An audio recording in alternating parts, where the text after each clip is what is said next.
Halo semuanya, kali ini kita sedang melakukan praktikum ekosistem darat alami dan ekosistem darat buatan.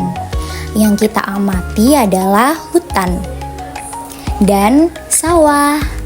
Yuk kita lihat bersama bagaimana komponen abiotik dan biotik saling berinteraksi di lingkungan ini.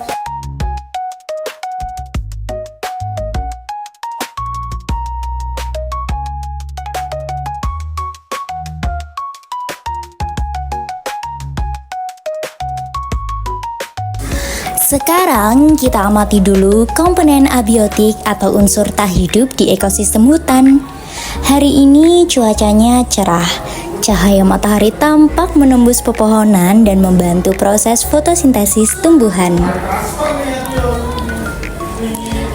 Berdasarkan hasil pengukuran suhu menggunakan HP, suhunya sekitar 26 derajat Celcius. Suhu ini tergolong sejuk dan cocok untuk pertumbuhan berbagai jenis tumbuhan di hutan. Ini adalah bukti bahwa suhu, cahaya matahari, dan tanah bisa membantu proses penyuburan tanaman, tumbuhan, pepohonan di hutan.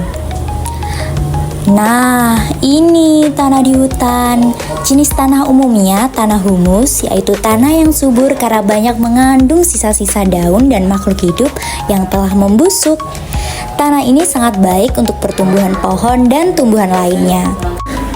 Selanjutnya, kita amati komponen biotik, yaitu makhluk hidup di hutan. Ini ada capung, serangga yang sering ditemukan di sekitar tempat lembab dan berfungsi membantu menjaga keseimbangan populasi serangga kecil lainnya. Lalu ada belalang, hewan herbivor yang memakan daun-daunan.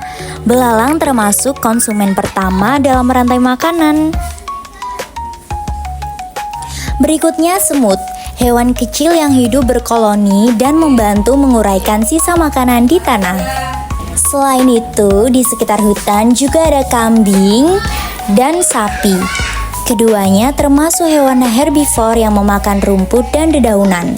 Mereka berperan sebagai konsumen dalam ekosistem. Nah, ini adalah ekosistem darat buatan, yaitu sawah.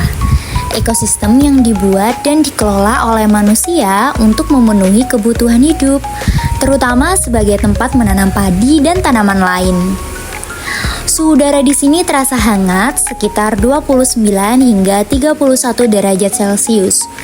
Cuacanya cukup cerah dan cahaya matahari langsung mengenai permukaan sawah, sangat mendukung pertumbuhan tanaman.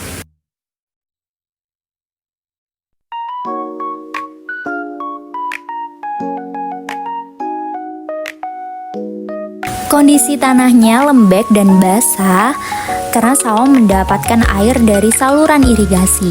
Jenis tanah seperti ini cocok untuk tanaman yang membutuhkan banyak air. Nah, selain padi, di sekitar sawah ini juga ada tanaman jagung dan pohon pisang. Keduanya sering tumbuh di pinggiran sawah karena tanahnya subur dan lembab.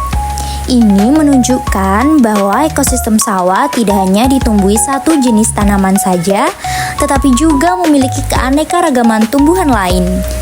Di bagian yang tergenang air, kita bisa lihat ada keong di sawah, tanaman teratai, dan bahkan ikan kecil yang hidup di air. Mereka semua berperan penting dalam menjaga keseimbangan ekosistem sawah. Misalnya, keong membantu menguraikan sisa tumbuhan dan ikan membantu mengontrol populasi serangga kecil.